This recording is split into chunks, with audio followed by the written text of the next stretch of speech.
네, 협박하고 뭉개는 대한민국 청와대 아니냐 이런 비판, 지적이 나오고 있는데요. 자, 김 기자, 우리 이 최강욱 지금 논란이 많이 되고 있는 최강욱 공직기강 비서관 얘기 좀 해볼까요? 네, 최강욱 비서관은요, 피의자 신분으로 검찰 수사 대상에 올라 있는 사람입니다. 그런데요, 자신이 기소된 것과 관련해서 검찰을 협박하는 듯한 내용을 변호인을 통해서 이야기해서 논란입니다. 일단 그 내용부터 듣고 오시죠. 검찰권을 남용한 기소 쿠데타입니다. 단순한 절차 위반을 넘어 명백한 불법 행위입니다. 특정한 목표를 가진 특정 세력에 의한 검찰권 농단입니다. 향후 출범하게 될 공수처의 수사를 통해 저들의 범죄 행위가 낱낱이 드러날 것으로 기대합니다. 네, 비판 수위가 굉장히 높습니다. 세요, 검찰권을 남용한 기소 쿠데타다. 반헌법적이고 반민주적이고 권력을 사유한 대가를 반드시 치르게 할 것이다. 그리고 공수처 수사까지 언급하면서 검찰을 압박했는데 이 때문에 법 위에 군림하는 청와대 아니냐라는 비판이 나오고 있습니다. 근데 김평론가님 이런 것 같아요. 최강욱 비서관은 지금 다른 게 아니고 본인의 지금 개인 비리 혐의로 지금 재판을 받아야 되는 인물 아니겠습니까? 네네네. 그렇고요. 또 하나. 그런 사람이 검찰총장을 거꾸로 협박하는 모양새. 그리고 공수처까지 운운하면서 일개 비서관이 마치 공수처를 좌지우지할 수 있는 양 언급하는 저런 태도와 발언들. 적절합니까? 일단 오해를 많이 만들 수 있는 요소들이 예. 있죠. 그죠? 공수처와 관련해서도 저렇게 얘기하면은 마치 공수처를 무슨 권력이 사유할 수 있는 것처럼 그러니까요. 오해될 수 있잖아요. 예. 그렇게 되면 안 되는데 저런 이야기를 하는 거죠. 물론 감정은 좀 상했을 거예요. 왜냐하면 약간 기소가 좀 약간 과도해 보이는 부분도 있고요. 예. 또 본인 입장에서는 본인을 어떤 직위 해제시키려고 피의자를 만든 건 아닌가 이런 오해도 할 수도 있어요. 예. 그렇지만 어쨌든 법에 의해서 그것이 이루어진 거잖아요.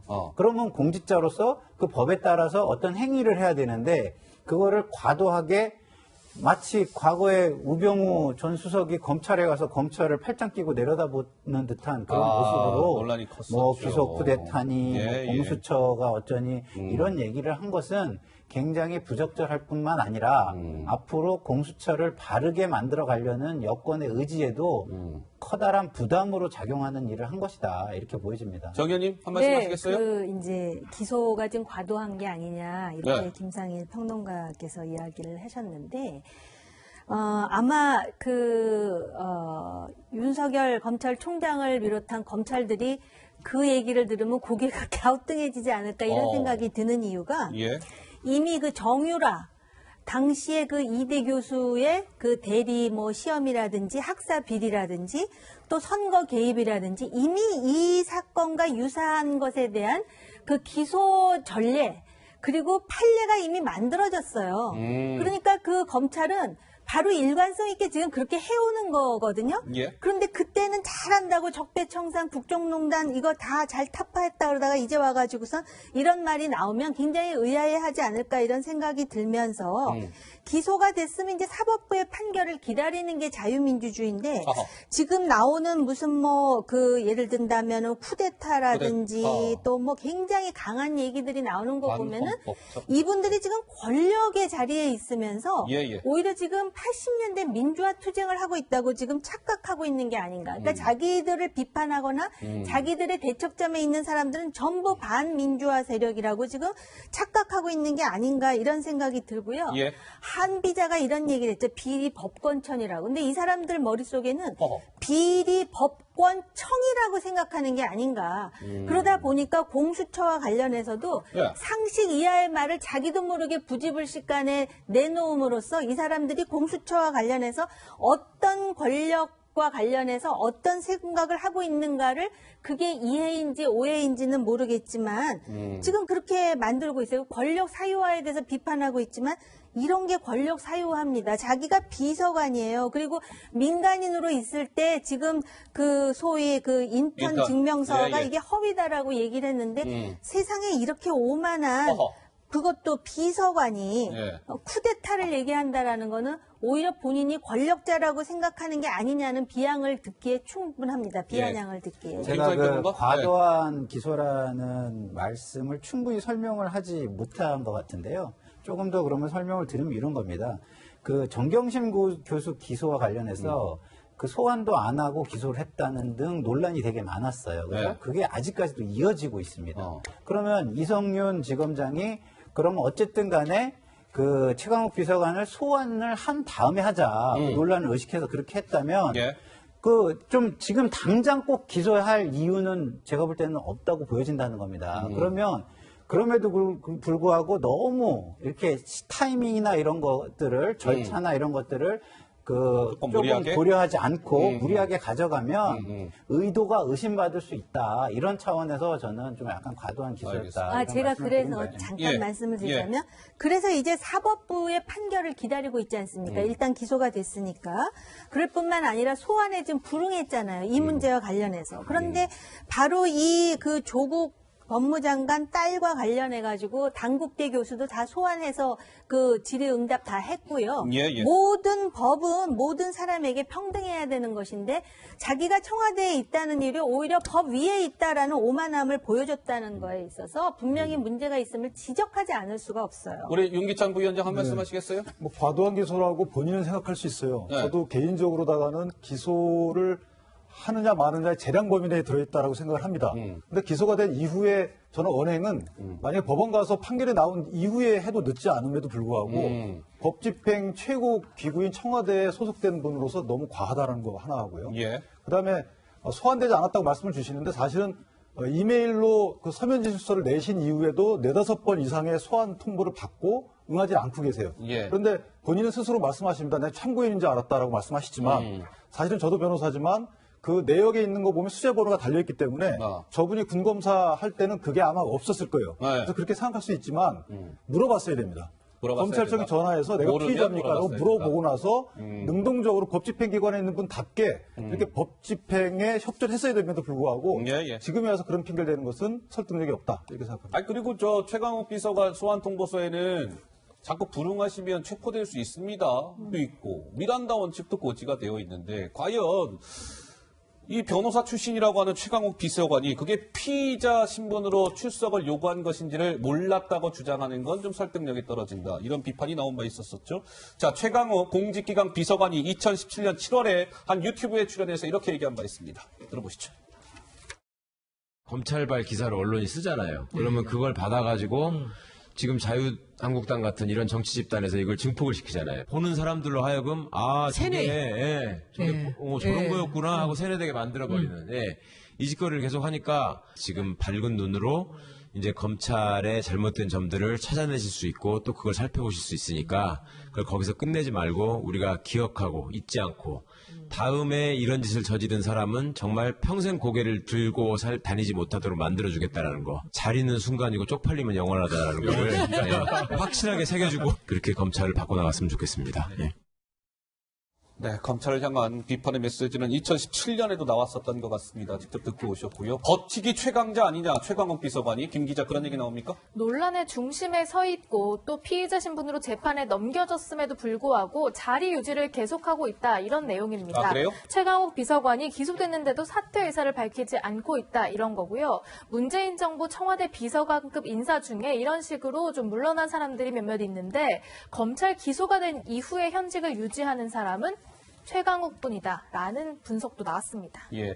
근데 한번 보시면 문재인 정부에서도 최강욱 비서관처럼 저렇게 기소가 됐음에도 불구하고 현직을 유지한 사례가 있었을까요? 없었습니다.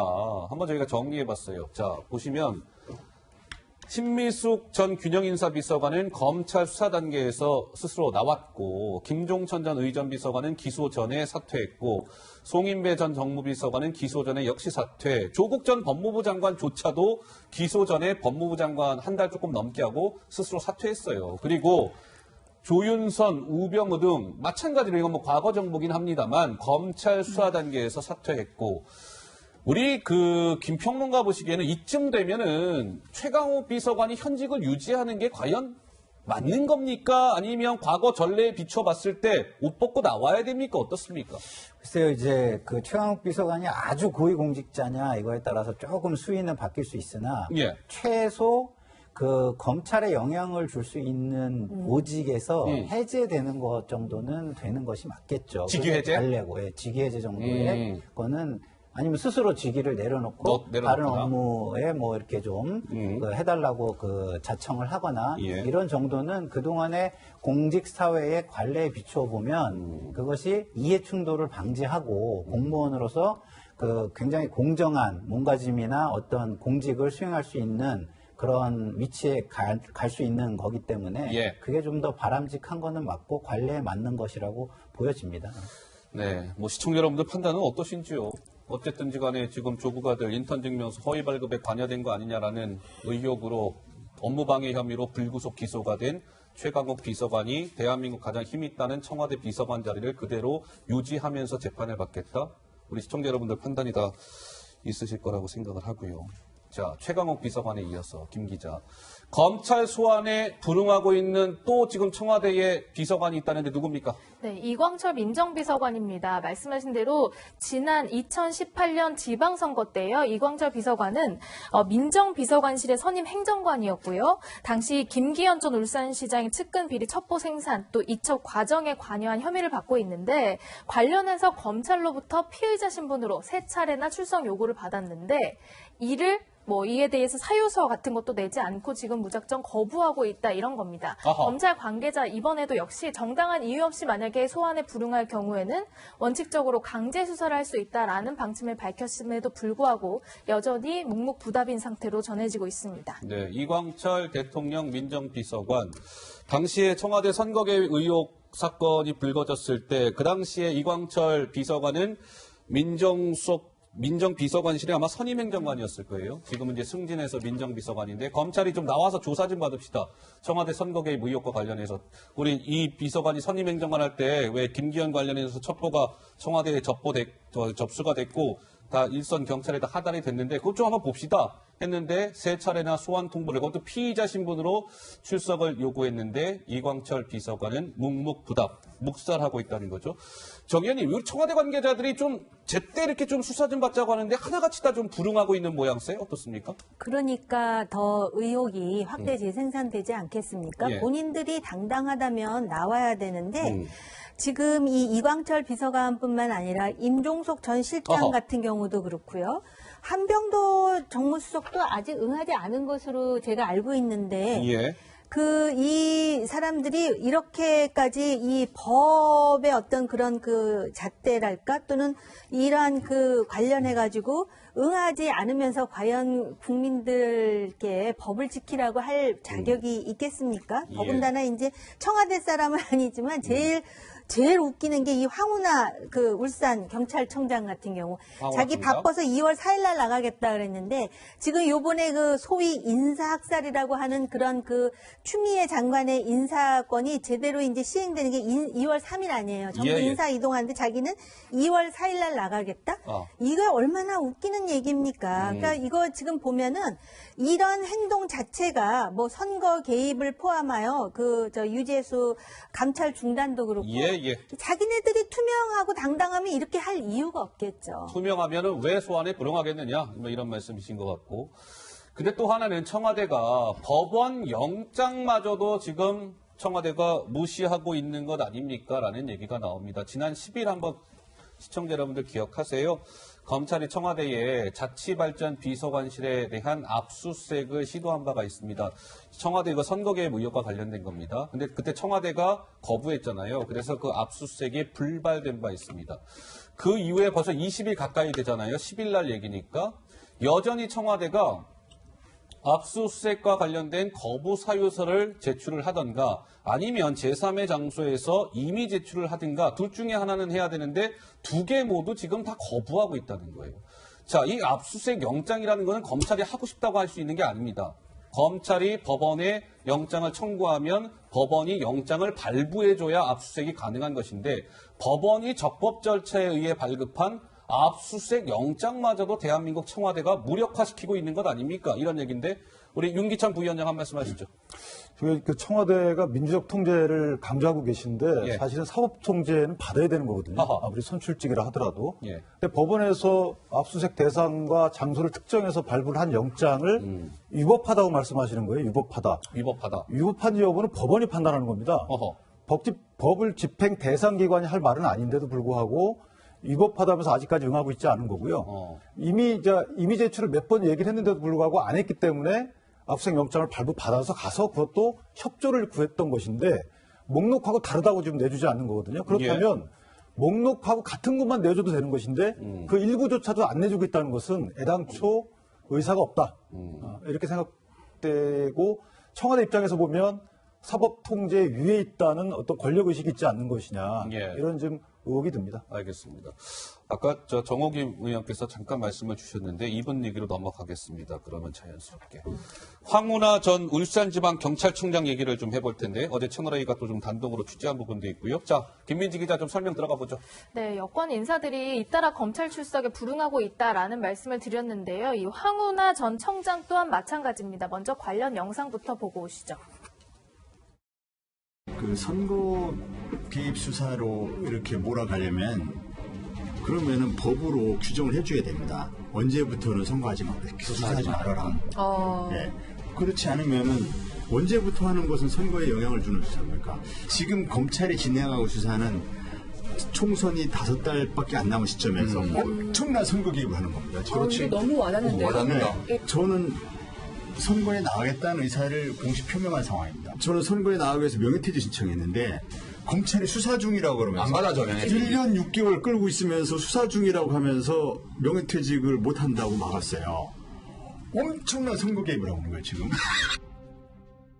네, 황운하 전 청장 지금은 아니지만 2월 4일 이후에 검찰의 요청에 맞춰서 출석을 하겠다 이렇게 SNS에 입장을 밝혔습니다. 뭐 하루라도 빨리 가고 싶다 이런 얘기들을 했는데 사실 이 2월 4일이라고 못 박은 시점이 좀 절묘하다는 얘기입니다. 왜 절묘해요? 2차 학살로 불리는 검찰 중간 간부 인사가 지난 23일에 있었잖아요. 그 시행일이 2월 3일입니다. 그러니까 수사진이 좀 교체된 이후에 나가겠다는 거냐 이런 얘기도 나올 수밖에 없는 거죠. 황운하 전 청장도 지금 피의자 신분이죠. 우리 청와대 선거 개입, 하명 수사 논란과 관련해서 참 날짜 기가 막힙니다. 2차 지금 검찰 중간 간부 인사가 단행이 됐고 2월 3일자로 시행이 되는데 나는 그 시행된 다음 날 이후에 검찰에 나가서 조사를 받겠습니다라고 얘기했어요. 우리 김상희 평론가 보시기에는 황운하 전 청장의 저 소환에 응하는 태도 좀 진정성이 있다라고 보십니까? 아니면 좀 부적절하다고 보십니까? 어떻습니까? 지금 현직 공직자잖아요. 예. 공직자로서는 경찰 인재 개발원장. 공직자로서는 굉장히 부적절하다고 부적절하다. 보여집니다. 어쨌거나 아까도 제가 말씀드렸지만 그 공직자가 현재의 제도를 지키지 않으면서 국민한테 어떻게 지키라고 하겠습니까? 예? 그거는 제도의 판을 깨겠다는 거기 때문에 적절하지 않는데 근데 저는 좀 답답한 게 이런 거예요. 뭐가 답답하세요? 정치권이나 정권이 다시 말해서 민주적으로 선출된 권력이 가장 두려운 게 뭘까요? 국민. 선거잖아요, 선거. 선거를 앞두고 있잖아요. 근데 앞두고 있는데 왜 이럴까? 이거는 정말 야당이 온전하지 못하니까 이런 거다 이런 생각이 들어요. 믿는 구석이 있구나. 총선에서 지지 않으면 그 민주적 통제는요 사법 체계에 의해서 뺏어올 수가 없습니다. 그렇기 때문에 이거는 정말 정말 이게 믿는 구석이 있구나 이렇게뿐이 안 느껴지는데 그럼에도 불구하고 국민들은 계속해서 보고 있다. 기회만. 지금의 야당이 지금 이 모습으로 계속 갈 거다라는 믿음을 가지고 이러는지 모르지만 언제 어떤 변수에 의해서 그게 바뀔지 몰라요. 예를 들어서 지금의 흘러간 물로 되어 있는 그 고루한 정치인들이 통합의 진정성을 어느 날 보여서 우리는 통합을 위해서는 통합만 지원해놓고 그게 완성이 되면 다 이 손으로 물러나서 지원만 하겠다. 이렇게 만약에 선언을 한다고 생각해 보세요. 그러면은 얘기가 전혀 달라질 수도 있는 겁니다. 참고로 4월 15일 총선은 이제 78일 앞으로 다가왔습니다. 근데 보면 불출석 벽에 부딪힌 검찰 아니냐 이런 겁니다. 한번 정리해 볼까요? 이게 다 지금 이 4명의 인물은 청와대 선거 개입 의혹과 관련해서 지금 의혹을 받고 있는 당사자들. 임종석 전 비서실장도 역시 지금 검찰 소환에 불응 중. 한병도 전 대통령 정무수석 비서관 마찬가지. 이광철 대통령 민정비서관 아까 말씀드린 것처럼 마찬가지. 황운하 전 울산지방경찰청장은 2월 4일 이후에 검찰에 나가겠다고는 했는데 실제로 나갈지는 지켜봐야 될 것 같고 그동안에는 마찬가지 소환에 불응해 왔다 이런 겁니다. 자, 김 기자. 이번에도 조국 전 장관과 관련해서 조로남불 논란이 불거졌습니까? 네, 국민참여재판 얘기인데요. 일단 과거에는요, 이 국민참여재판에 대해서 조국 전 장관이 장점을 강조한 바가 있습니다. 직접 들어보시죠. 국민의 재판 참여를 통하여 사법의 민주화가 시작됩니다. 법률로 정하는 바에 따라 배심 또는 그 밖의 방법으로 국민들이 재판에 참여할 수 있도록 하였습니다. 국민의 사법 참여로 직업법관에 의한 독점적 재판권은 견제되고 사법의 민주화는 강화될 것입니다. 네, 국민참여재판은 민주주의의 기본이고 진보 정치의 발판이다 이렇게 장점을 강조했던 조국 전 장관이요. 정작 본인 재판에는 거부를 하고 있다 이겁니다. 재판부가 참여 그 재판에 대해서 본인에게 확인을 했는데 무응답으로 이제 답변을 하지 않았다는 거예요. 참여재판하지 않겠다라는 것으로 이제 간주를 하게 될 텐데 변호사는요. 한 변호사 이렇게 얘기합니다. 조국 전 장관 사회적인 특권을 남용했다는 비판을 지금 받고 있는 만큼 참여재판이 본인에게는 좋지 않을 것이란 판단을 했기 때문에 그랬을 것이다. 이런 해석도 내놨습니다. 그래서 이번에도 조로남불 논란이 불거진 것 같습니다. 아직은 좀 여지는 있는 것 같아요. 조국 전 장관이 국민참여재판 가능성을 시사할 수 있는 그 기회는 아직 좀 남아있기 때문에 조 전 장관이 최종적으로 어떤 선택을 해야 될지는 지켜봐야 될 것 같습니다. 근데 현재 스코어는 국민참여재판 받지 않겠다 이런 뜻을 밝혔다는 것이죠.